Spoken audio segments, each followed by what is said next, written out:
El día de hoy estaremos con el doctor Omar Cerezo. Él es analista político, realizó sus estudios de sociología en la Universidad Nacional Autónoma de México y ha sido asesor de la Confederación Médica Ibero-Latinoamericana del Caribe y asesor de la Asociación de Médicas Matilde P. Montoya,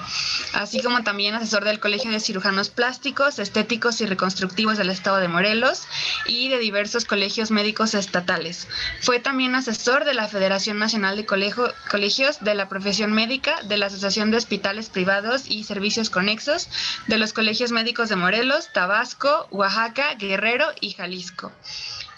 También ha sido asesor de análisis político de la Vicepresidencia de la República en el caso de nuestro expresidente Vicente Fox y asesor de análisis político de la gubernatura del estado de Morelos con el presidente Sergio Estrada.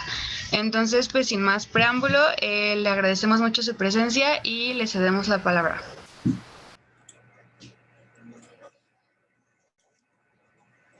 Hola, ¿qué tal, Camila? Me da mucho gusto saludarte. Buenas tardes, Emma, muy buenas tardes. Saludos a todos. Pues con el gusto de saludarles. En esta ocasión les saludo desde el Congreso del Estado de Morelos y pues vamos a compartirles un tema interesante sobre el marco legal que rige pues el tratamiento, la identificación del SIDA. Por allí les enviamos una presentación a través de la doctora Maqueo, no sé si la tienen disponible para que la puedan compartir.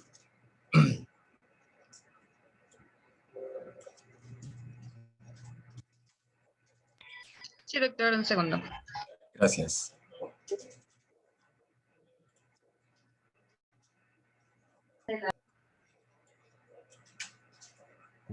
Ok, voy a compartir pantalla y me avisan cuando ya se vea, por favor.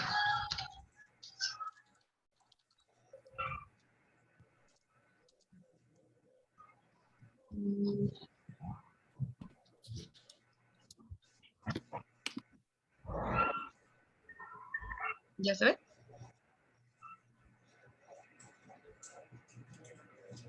Muchas gracias.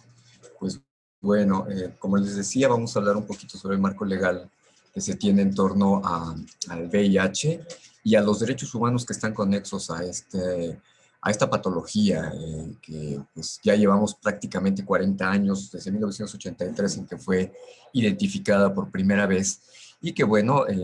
tiene un impacto social importante, ya lo veremos a lo largo de la presentación. Pasamos a la siguiente, si son tan amables.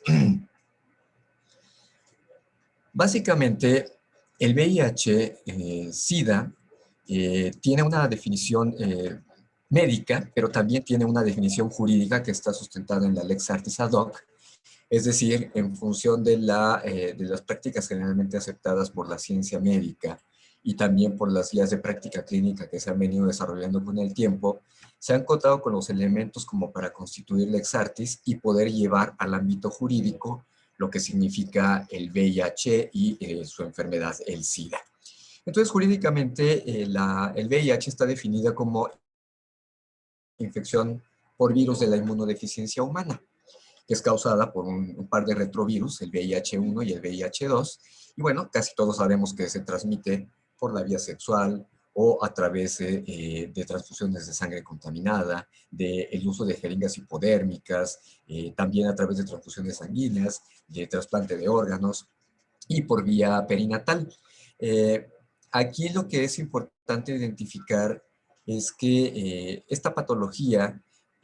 fue transmitida, al igual que COVID-19, de animales a seres humanos, particularmente de especie África, por ahí de 1975, y la evolución de este padecimiento, que era exclusivo de estos mamíferos, se traslada al ser humano aproximadamente ya como enfermedad en 1981, hasta que fue identificada por la Organización Mundial de la Salud formalmente como virus de la inmunodeficiencia humana y su enfermedad asociada, síndrome de inmunodeficiencia adquirida, en el año de 1983,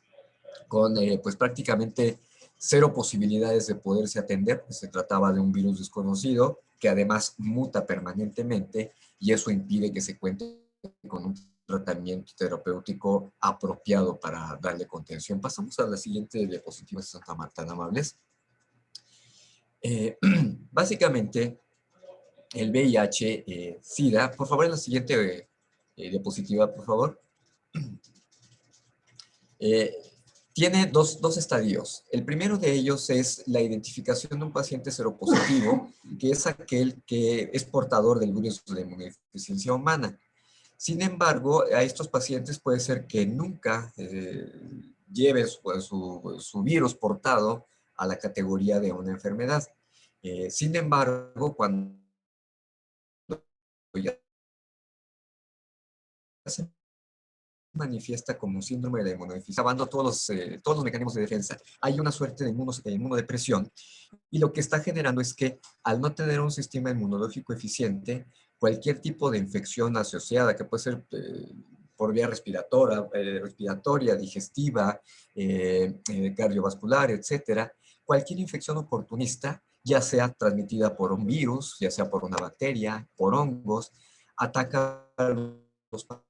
pacientes y al no tener un sistema inmunológico lo suficientemente desarrollado como para contrarrestar la acción de ese cualquier otro agente externo, pues la probabilidad de un mal pronóstico siempre es alta y se requiere un tratamiento a base de retrovirales.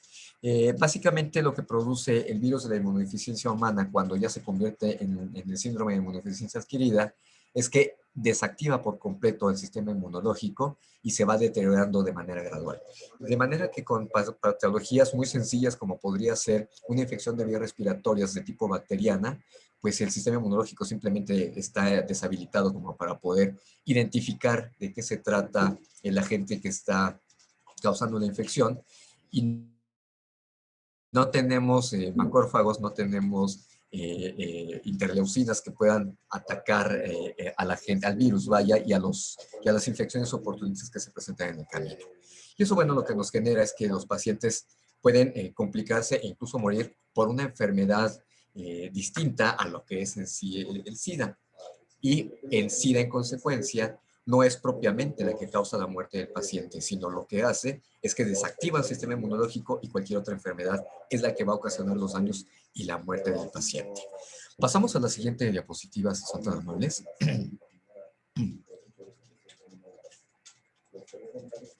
Ahora, ¿qué es lo que pasa con esta enfermedad? Dadas las condiciones por las cuales se puede llegar a adquirir esta enfermedad, en los años 80 se sabía que estaba asociada a personas que tenían prácticas sexuales de riesgo, específicamente en relaciones homosexuales o múltiples parejas,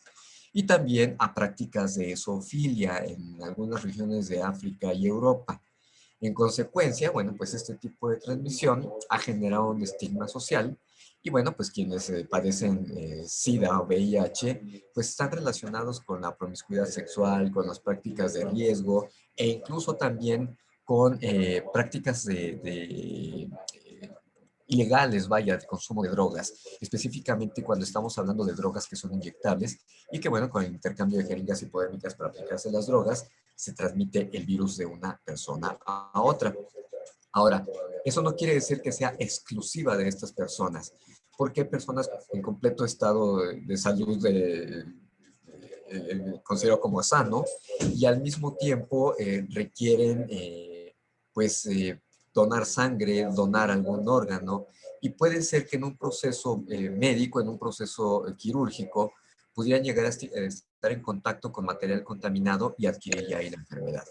E incluso personas sanas que por la transfusión de sangre que reciban pueden adquirir la infección. En consecuencia, bueno, no estamos hablando que sea una enfermedad estrictamente asociada a malos hábitos de tipo social y pues cualquiera podemos adquirir el virus. En el personal de salud es frecuente que estén expuestos a material punzocortante, a fluidos humanos y el establecer contacto con ellos pues es un riesgo potencial a la salud y está incluso considerado ya como un riesgo de trabajo de alto nivel por las consecuencias que pueden llegar a tener para los pacientes, para el personal de salud. Pasamos a la siguiente diapositiva, por favor. Ahora vamos a entrar a los terrenos de cómo se percibe socialmente esta patología. Como está este estigma social, se ha segregado a las personas, se genera un rechazo social y se les aísla. De ahí que se han establecido algunos mitos como no convivir con una persona infectada para no contraer la infección. Lo que es un absoluto mito, porque está demostrado cuáles son las vías de contagio del VIH y por supuesto que la convivencia social no es factor para que las personas adquieran el virus. Y esto implica el estigma y la discriminación propicia el alejamiento, perdón, de las personas. Incluso hay quienes hacen un rechazo absoluto y ni siquiera saludan a los pacientes infectados.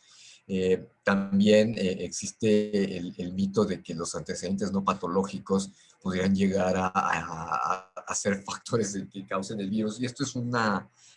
absoluta desproporción, porque el hecho de que una persona infectada esté en el ámbito social, tenga un trabajo estable y tenga una convivencia familiar, tenga convivencias laborales, no significa que van a contagiar a las personas. Y es un mito que se tiene que vencer. Y uno de los principales mitos que se tiene y por los cuales se está generando no solamente el estigma social, sino el miedo, es que se considera que es una enfermedad mortal y que infectarse es estar condenado a muerte. El día de hoy ya el VIH-Sida es una enfermedad tratable e incluso es una enfermedad prevenible cuando se ha tenido una práctica de riesgo y se ha estado en contacto con el virus. Existen dos métodos de prevención antes y posterior a que se ha tenido una conducta de riesgo. Y además, bueno, ya en el tratamiento, el uso de los antirretrovirales han sido muy eficaces y también el desarrollo de vacunas que se han venido haciendo en los últimos años que se encuentran en fases clínicas 2 y 3 en diversos países, con la esperanza de que se pueda hallar un código genético para el uso de vacunas que puedan identificar las mutaciones del virus. Y bueno, soy optimista y yo creo que en el mediano plazo se va a encontrar tanto una medida terapéutica para la atención del VIH como una vacuna eficaz. Pero independientemente de todo ello, pues podría seguir habiendo muchas infecciones y el mito y el estigma social van a continuar. De ahí que es importante que nosotros hagamos conciencia de qué nos dice la ley, qué nos dicen los ordenamientos normativos y cómo podemos hacer en la convivencia social las mejores prácticas para evitar violar los derechos humanos de las personas que viven con VIH-Sida. Pasamos a la próxima diapositiva, por favor. Vamos a entrar ahora sí en los terrenos de la ley. ¿Qué es lo que nos dice la ley con respecto al VIH-Sida? Específicamente, cómo está identificada en la Ley General de Salud, que lo tenemos en la siguiente diapositiva, por favor. ¿Qué nos dice la Ley General de Salud con respecto al VIH? En el artículo 134 de la Ley General de Salud, básicamente están estableciendo cuáles son las medidas de vigilancia epidemiológica para evitar la prevención y control de todas las enfermedades que puedan ser transmisibles, pero específicamente en su fracción 13ª establece el nombre de la enfermedad, el síndrome de inmunodeficiencia adquirida, el SIDA. Por lo tanto, aunque se trata de una enfermedad que ya puede ser tratable y prevenible, sigue siendo un padecimiento que está sujeto a vigilancia epidemiológica. De ahí que en todos los casos de identificación de este padecimiento, todos los establecimientos de atención médica del sector público, privado y social tienen la obligación legal y normativa de notificar los casos a las autoridades sanitarias correspondientes, específicamente a las unidades de vigilancia epidemiológica, para que se tenga un preciso rastreo de los casos y se puedan tomar medidas preventivas para evitar la transmisión de este virus. De igual manera, el artículo 136 de la misma Ley General de Salud está haciendo obligatoria justamente la notificación a las autoridades para que esta notificación sea de manera inmediata y se pueda identificar tanto a los pacientes infectados como a los contactos con los que ha estado y generar una especie de cerco sanitario para evitar la propagación del virus. Pasamos a la siguiente diapositiva, por favor. En los artículos 139 y 140 se están estableciendo cuáles son las medidas para la prevención y atención del VIH. Específicamente, la fracción primera nos menciona que se tiene que hacer la confirmación de la infección a través de medios clínicos disponibles, que vamos a ver un poquito más adelante. 2, las medidas de aislamiento por el tiempo que sea necesario para que tanto los enfermos como los casos sospechosos puedan estar limitados en sus actividades para que no diseminen la infección en pacientes sanos. Igualmente, se tiene que manejar una permanente observación de los pacientes y los contactos con los que se están teniendo para evitar la propagación de la enfermedad, la aplicación de todas las medidas preventivas y terapéuticas que se puedan utilizar para garantizar la salud y la seguridad de tanto de las personas que viven con el VIH como de las potenciales personas con las que puedan estar en contacto. Pasamos a la siguiente diapositiva, por favor, porque en la fracción 5 se menciona cuáles son las medidas de descontaminación, de desinfección y desinfestación de las zonas habitacionales, así como todo aquello que entra en contacto con los pacientes de una enfermedad infecciosa, así como la destrucción y control de vectores o reservorios de fuentes de infección naturales y artificiales. La inspección de personas que están en tránsito y que están incluso incluidas también para la atención de COVID en aquellos viajeros y pasajeros que podrían portar una infección en medios de transporte, mercancías, bienes de consumo y objetos que puedan ser fuente y vehículo de la transmisión de agentes patógenos. Y bueno, pues las demás que establezca la Secretaría de Salud de conformidad con las disposiciones del Consejo Nacional, el Consejo de Salubridad General y también de las autoridades a nivel internacional, entiéndase la Organización Mundial de la Salud y la Organización Panamericana de la Salud en términos de lo dispuesto por el Reglamento Sanitario Internacional del año 2005. Pasamos a la siguiente diapositiva para ver lo que nos dice el artículo 140 de la Ley General de Salud, en donde menciona las instancias de cooperación para combatir enfermedades transmisibles, estableciendo medidas para dar su atención y generar los cercos sin que se viole la ley y atendiendo a las indicaciones que nos dan el Consejo de Salubridad General y sobre todo las normas oficiales mexicanas que al respecto existen. Existen normas en materia de infraestructura y equipamiento, existen normas oficiales relativas a la prevención de infecciones nosocomiales, porque el VIH se puede transmitir a través de los objetos que se están manejando en unidades médicas, y para ello existe una norma 045 que vincula a la Secretaría de Salud y a la Secretaría de Medio Ambiente para evitar la propagación de enfermedades infecciosas en el ámbito hospitalario.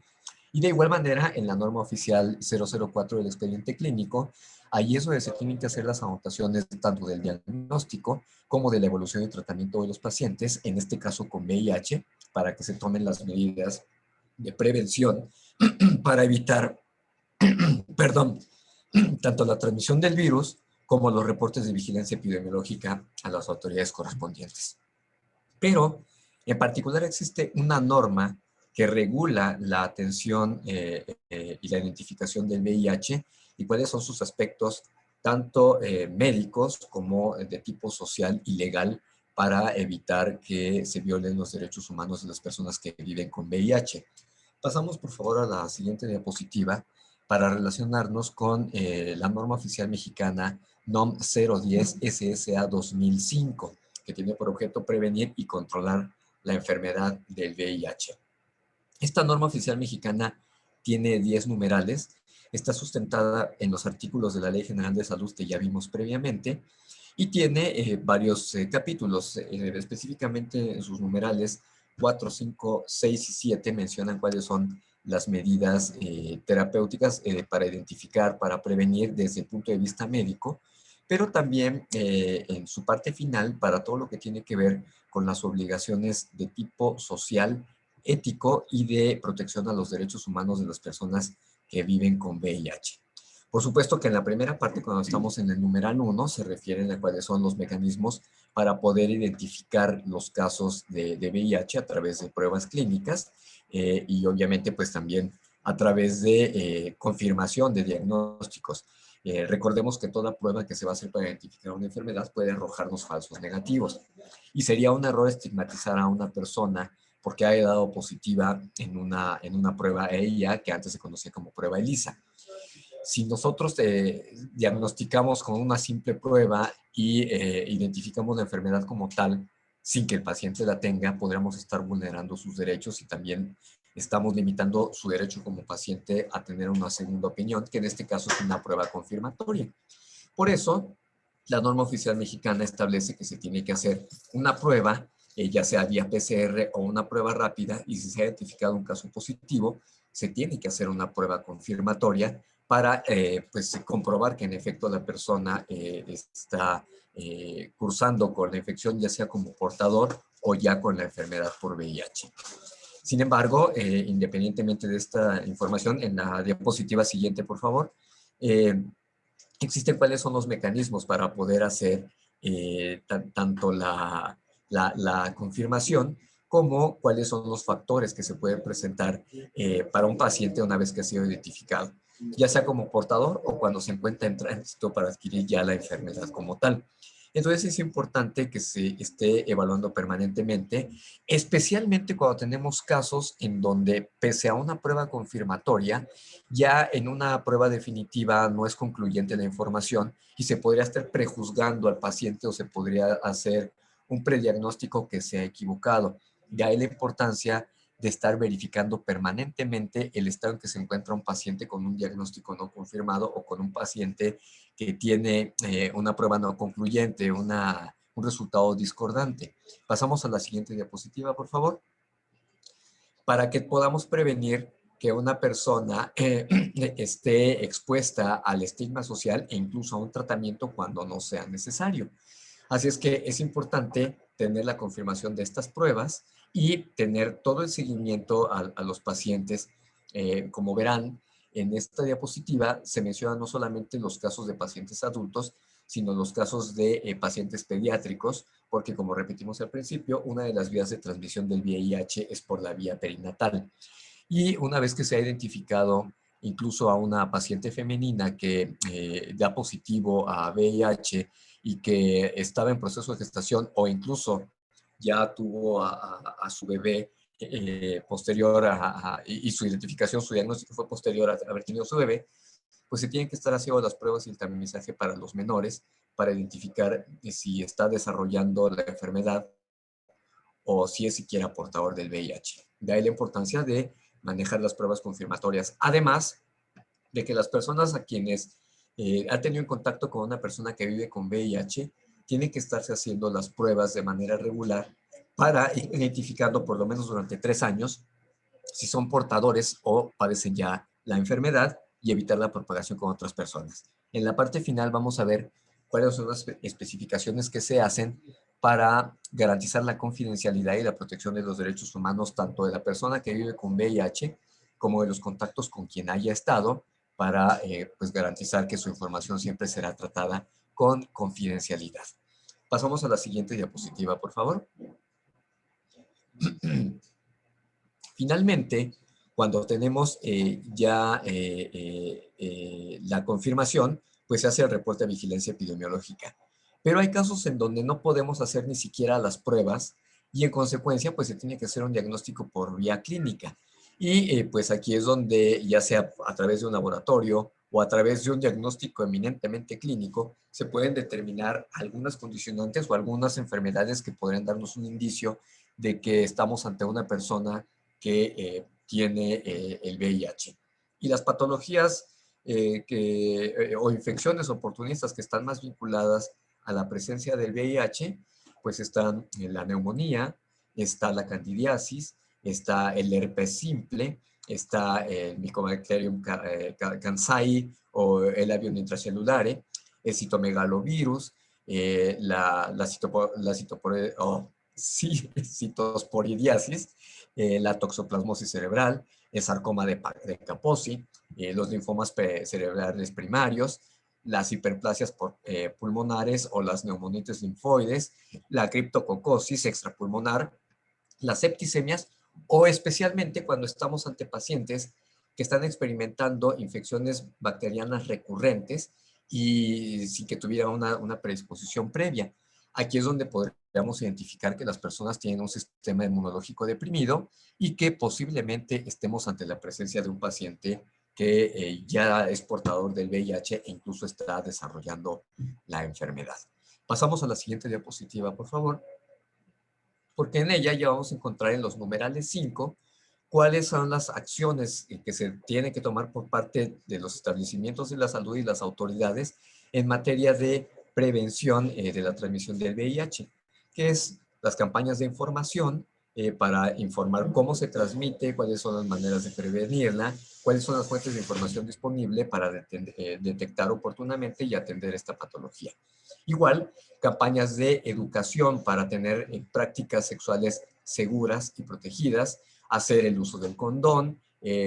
procurar solamente tener una pareja sexual, evitar el uso de las jeringas hipodérmicas, no compartirlas, evitar las prácticas de riesgo y obviamente pues a las personas que ya cruzan con el virus o con la enfermedad, pues cuáles son las medidas que deben tomar para su propia protección y también para prevenir la infección a otras personas con las que pueda llegar a convivir. Y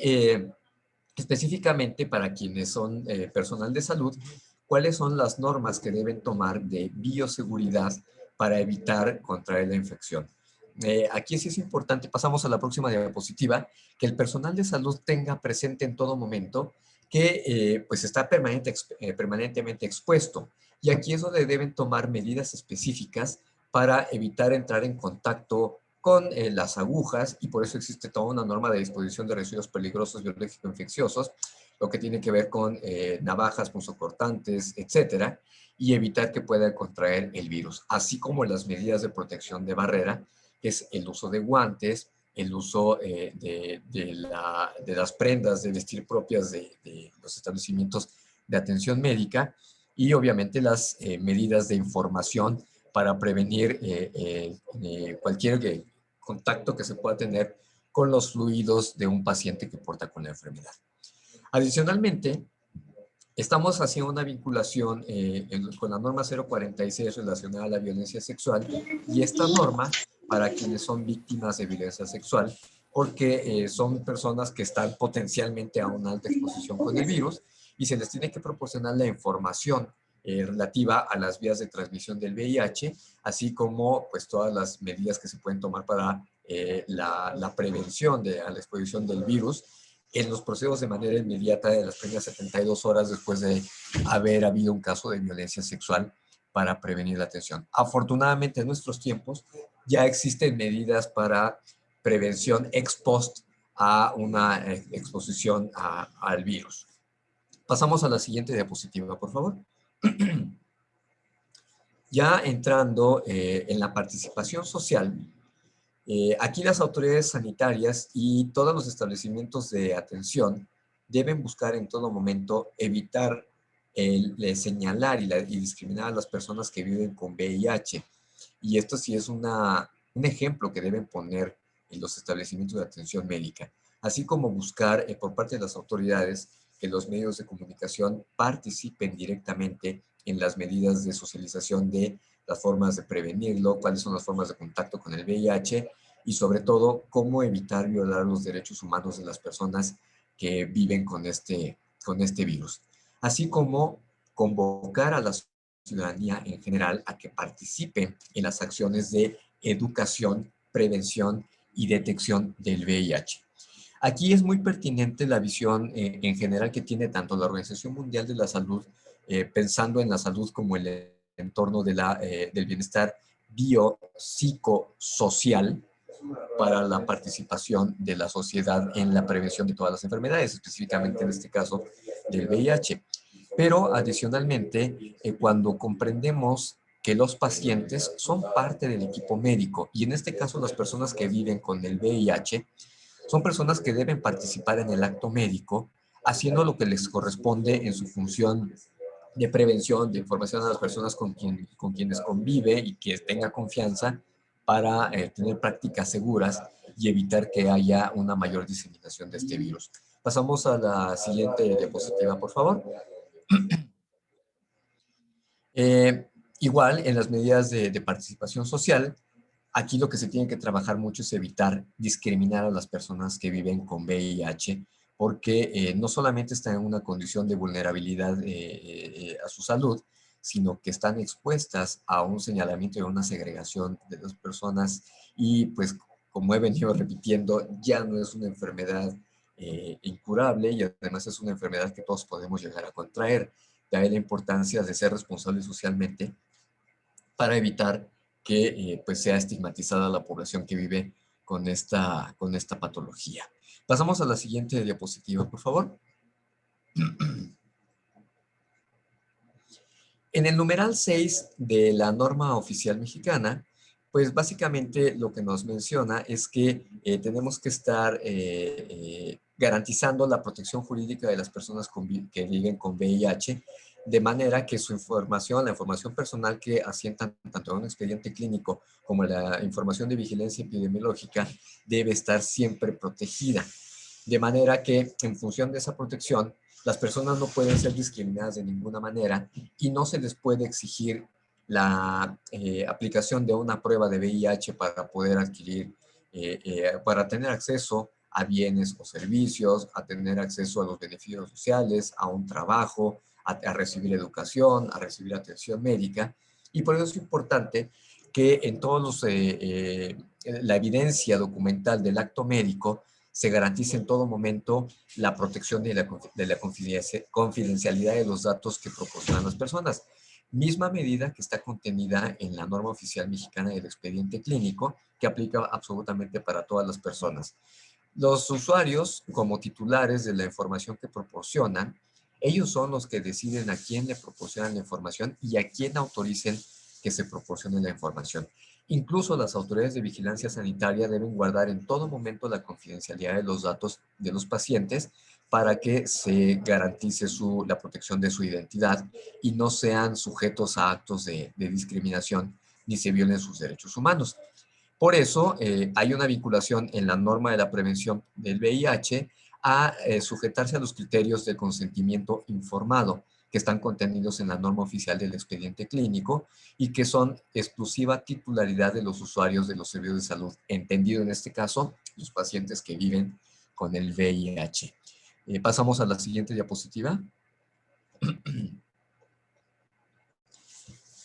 La obligación que tienen los establecimientos en donde se prestan los servicios de salud es a toda persona ofrecerle la detección del VIH de manera voluntaria y confidencial. Hace unos días, aquí en donde nos encontramos, la diputada Andrea Gordillo gestionó la realización de pruebas gratuitas de VIH a la población en general e incluso trabajadores del Congreso, y el procedimiento es, se llena información general en un formato que solamente nos va a servir para llevar el control de las personas que se están sometiendo a una prueba, y la prueba se realiza en todo momento con confidencialidad, con información sobre la enfermedad y las medidas en que se puede transmitir esta infección, pero esta información no se comparte absolutamente con nadie. De manera que se está garantizando que las personas puedan tener la protección de la secrecía de su padecimiento y obviamente de la información que están proporcionando. De manera que toda la información que se proporciona después de una prueba se tiene que manejar de manera individual e incluso en los casos en donde no se entrega de manera personalizada al paciente, sino a través de una prueba solicitada por el médico, la información se debe proporcionar en un sobre cerrado y sellado para que no sea de fácil acceso al resto de las personas. Pasamos a la diapositiva siguiente, por favor. Igualmente, en este punto vemos que no se deben hacer públicos los resultados, ya sean positivos o negativos, de una persona que se ha sometido a una prueba, y solamente se puede dar esa información con la autorización expresa de los pacientes. En los casos de menores de edad o cualquier otro caso de interdicción, es a quienes tienen la titularidad de los derechos, ya sea padres, tutores, quienes ejercen la patria potestad, quienes son las únicas personas facultadas para recibir este tipo de información y tomen las medidas que corresponden. Sin embargo, en todo momento, las personas que están sometiéndose a un estudio deben ser tratadas con respeto, deben recibir información y consejería sobre cómo prevenir la infección, cuáles son los medios de transmisión y cómo debe ser su convivencia social una vez que sabe que se encuentra en una condición de esta naturaleza, así como los mecanismos para dar atención a su padecimiento. México es uno de esos países en donde la atención del VIH a través de retrovirales pues es de acceso gratuito, porque el costo de los fármacos para la atención de esta patología es demasiado elevado. De ahí que el Estado mexicano ha garantizado desde que existe el tratamiento del VIH en nuestro país es que sea con acceso gratuito a este tipo de medicamentos en unidades de atención especializada para preservar la integridad y la confidencialidad de la identidad de las personas que se acercan a este tipo de servicios de salud. Pasamos a la siguiente diapositiva.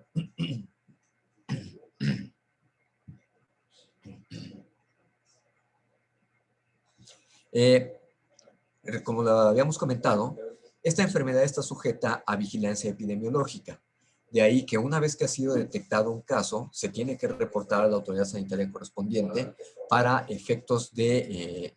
datos estadísticos que se proporcionan a instancias internacionales, desde luego para el número de casos registrados para poder dar seguimiento y tener un control epidemiológico.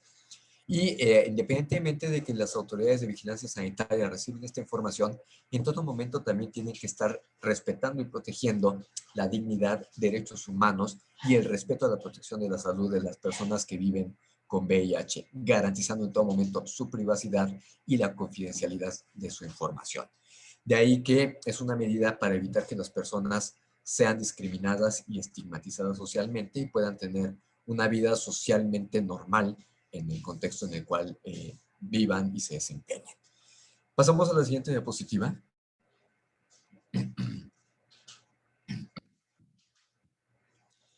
En lo que tiene que ver ya con los elementos de vigilancia epidemiológica con relación al VIH, la norma oficial nos dice que lo que se tiene que garantizar es información para prevenir y controlar enfermedades transmisibles. En este caso, la del VIH. Y solamente se puede dar información de vigilancia epidemiológica cuando medie una orden judicial. No obstante, toda notificación de VIH-Sida se debe hacer de manera confidencial, como ya lo habíamos comentado, y solamente se debe dirigir la información a quienes son los titulares de vigilancia epidemiológica para su manejo estadístico y obviamente confidencial. Pasamos a la siguiente diapositiva, por favor, ya estamos a punto de terminar. Los seguimientos que se hacen una vez que una persona ha sido identificada con VIH o SIDA, pues se realizan a través de las unidades de vigilancia epidemiológica y a través de los establecimientos en los cuales se da la atención a ese tipo de patología. Y de cualquier manera hay una suerte de seguimiento tanto de pruebas de carga viral como del estado clínico general de los pacientes, tanto anualmente como trimestralmente. Además de que esta información que se proporciona en vigilancia epidemiológica nos sirven para poder hacer un rastreo de posibles casos en el futuro, de proporcionar la evolución, que va teniendo los pacientes y algunos hallazgos clínicos que se puedan hacer sobre esta patología. Recordarán que en Argentina y en España se han detectado casos de recuperación espontánea del VIH y aunque no se sabe cuáles son las causas de esta recuperación espontánea, sí es importante tener la información de estos casos porque ahí se pueden encontrar elementos que permitan tener un mejor desarrollo de fármacos para la cura de esta patología. Por eso es importante dar seguimiento permanente a los pacientes que ya han sido identificados y que se encuentran sujetos a un tratamiento con antirretrovirales para la atención de su padecimiento. Y bueno, por supuesto, cuando hay personas que han sido recién diagnosticadas, pues se tienen que hacer las medidas de trazabilidad del posible contagio, estableciendo comunicación de manera confidencial con las personas con las que se haya tenido contacto en los 5 años previos a la fecha de la probable infección de la persona. Esto es como una medida preventiva y toda la información se maneja también de manera confidencial. Una vez que una persona que haya estado en contacto con una persona diagnosticada, no se le proporciona la información de con quién se tuvo contacto, simplemente se le informa que ha estado en contacto con el virus y se les informa cuáles son las medidas por las cuales podría contraer la enfermedad, cuáles son las medidas preventivas y cuáles son las medidas que debe tomar para poder hacer la identificación de un posible caso adicional. Pasamos a la siguiente diapositiva, por favor.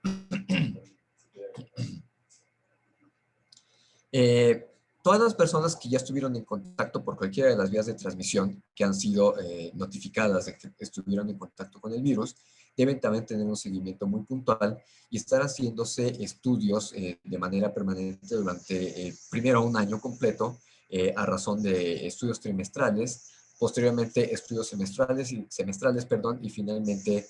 una prueba anual hasta descartar definitivamente que se tuviera la enfermedad. Estos procesos pueden llegar a tardar hasta 5 años, de ahí la importancia de que cuando se hace un rastreo de trazabilidad se establezca contacto con las personas que han estado o que han tenido una situación de riesgo con una persona diagnosticada, para que durante un periodo de 5 años se determine la posibilidad de que haya más contagios. Y es una medida eminentemente de control. Afortunadamente, no son muchos los casos en donde se están identificando nuevos casos a partir de una trazabilidad por un caso detectado.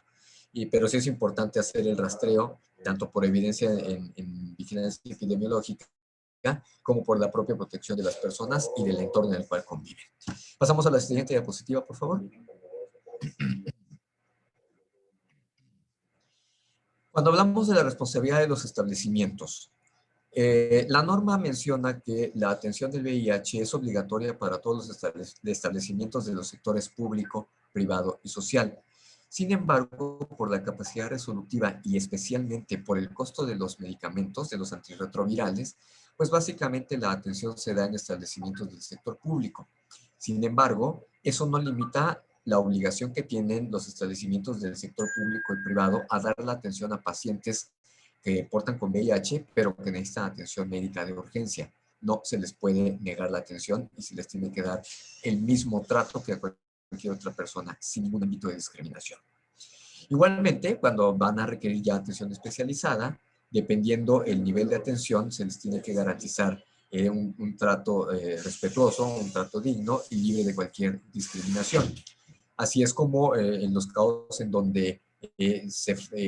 no se cuente con la capacidad resolutiva para dar atención a los pacientes, pues es importante que se les refiera o se les dé la primera atención oportuna para garantizar el derecho humano de protección a la salud, y de cualquier manera no se les puede negar la atención médica.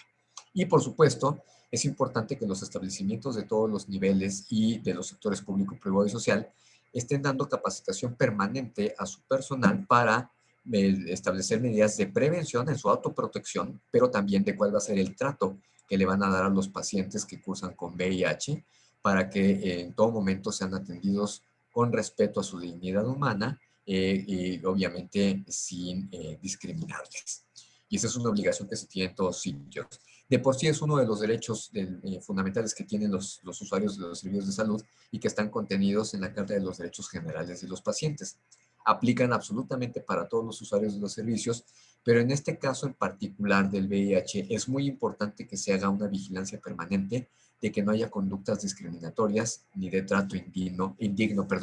a las personas que viven con VIH. Pasamos a la siguiente diapositiva, por favor. En el numeral 6.11.3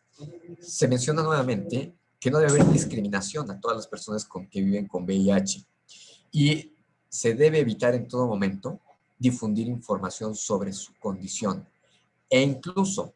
en las unidades médicas siempre se debe colocar por normatividad letreros o cédulas que nos indiquen el tipo de patología que puede llegar a tener un paciente y el grado de transmisibilidad de una infección que debería tomar, así como las medidas de prevención antes de ingresar al sitio donde se encuentra el paciente y posterior a haber estado en contacto con él. Pero esta norma 10 nos especifica muy en particular que en los casos de pacientes con VIH, en todo momento se debe garantizar el derecho a la confidencialidad de los mismos, de manera que es una especie de salvedad para estos casos no proporcionar la información relacionada con el padecimiento que cursa el paciente en las cédulas, ya sea las que se colocan al exterior de las habitaciones o dentro de las cabeceras de las camas en las cuales se encuentran los pacientes. Y es una medida de garantizar que la persona no sea estigmatizada porque se conoce cuál es su padecimiento. Por eso esta salvedad que se tiene en la información sobre los pacientes que se encuentran en las unidades médicas.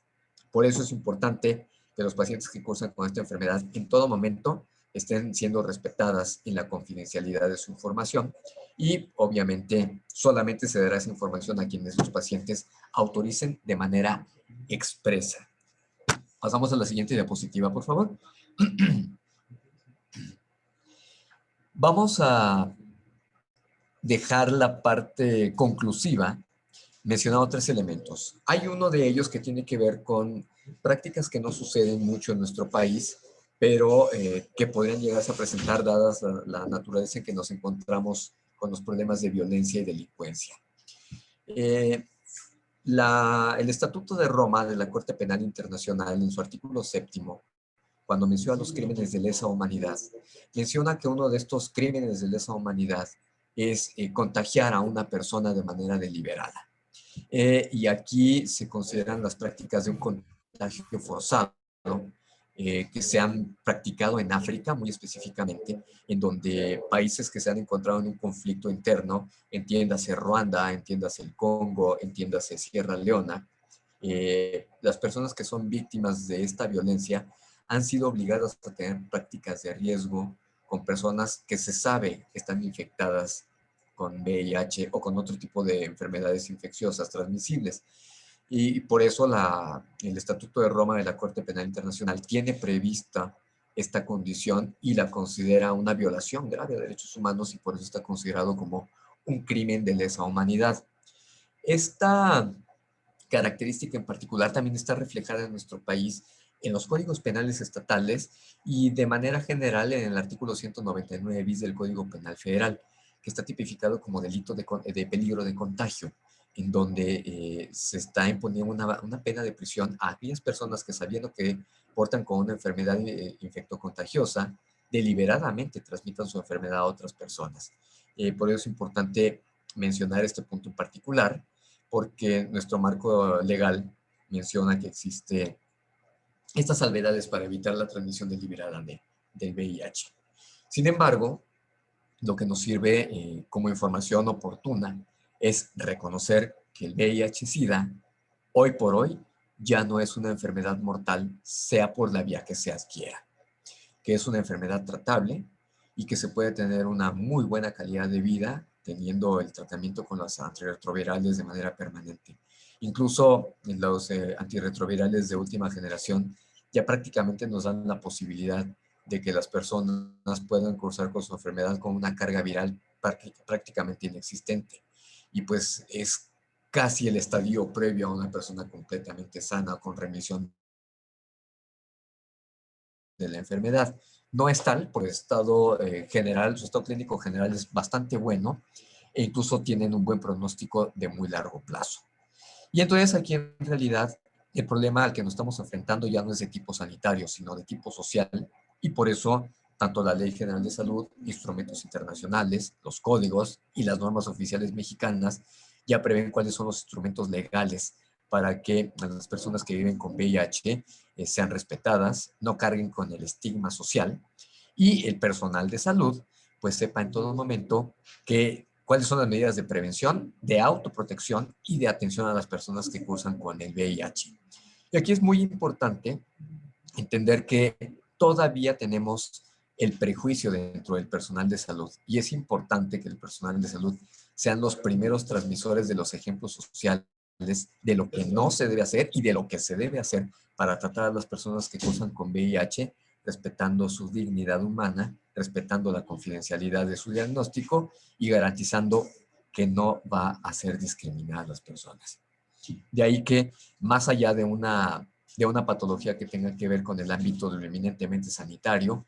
ahora debemos darle el tratamiento social que requiere esta enfermedad y empezar a quitar la idea de que se trata de una enfermedad propia de homosexuales, de drogadictos o de personas promiscuas. Al contrario, son personas que independientemente de su condición, en cualquier momento deben ser respetadas en su dignidad. Si ya lo está haciendo la ley en sus marcos normativos, pues solamente es cuestión de que nosotros las personas hagamos cumplir esa ley y la cumplamos a carta cabal. Es todo de momento de mi parte y quedo a sus órdenes para cualquier comentario, pregunta o duda que tenga. Muchas gracias.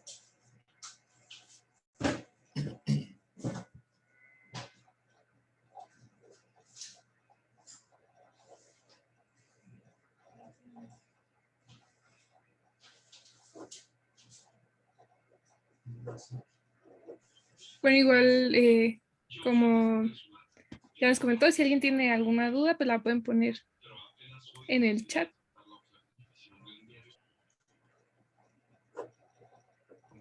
Y bueno, si no es así, pues le agradecemos mucho, doctor Omar, pues por habernos dado esta plática tan enriquecedora para todos nosotros, que pues sin duda alguna, pues es muy importante que conozcamos, ¿verdad? Como estudiantes para que, como, primero como personas y posteriormente como estudiantes para cuando nos toque ejercer. Sí, yo al contrario, les agradezco a ustedes. Es importante que como médicos en formación, ustedes sepan cuál es el estado real en que se encuentra este padecimiento hoy en día, que ya estamos muy próximos al desarrollo de una potencial vacuna, que ya no es una enfermedad que debe ser objeto del estigma social para las personas,